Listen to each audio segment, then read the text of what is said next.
Yəqin ki, bazar səhərlərini sevməyən yoxdur. Əsasən də soyuq qış günlərində. Mən bazar səhərlərimi isti odun sobası üzərində qızardılmış çörəklə xatırlayıram. İndi isə xatırlanacaq dadların səbəbkarı Walmartdır. Xüsusilə də endirim günlərində. 12-15 fevral tarixlərində Walmartda endirim festivalı olacaq. Gəlin sizə biraz endirimlərdən danışım. 450 qramlıq berqa çay 13.63 deyil, 9.79. Azərçay buket 6.95 deyil, 5.29. 4,5 litri Maslavina günəbaxan yağları 23.99 deyil, 14.99. Mümtaz düyü 16.99 deyil, 10.79. Padişah basmati düyü 8.99 deyil, 5.99.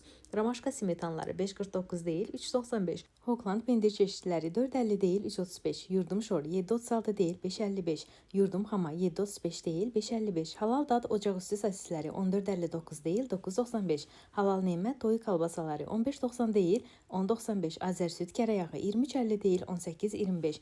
Piyota Kariçeli klasik zeytun yağı 28.99 deyil, 17 manat 79 qəpik olacaq. Alışverişinizi tamamladıqdan sonra kassada Oziya Plus kartınızı təqdim edin ki, kəşbək qazanasınız. İndi isə keçək səhər yeməyimizə. Hazır aldığım yağlı xəmir arasına müxtəlif pendir çeşidləri yığıb yağlı tavada o üz bu üz qızartdım. İnanın çox dadlı olur. Mütləq hazırlayın. Hazırlanması olduqca asandır, vaxt aparmır. Vaxtınız isə özünüzə qalır. Sizə isə gələcəkdə xatırlayacağınız gözəl xatirələr.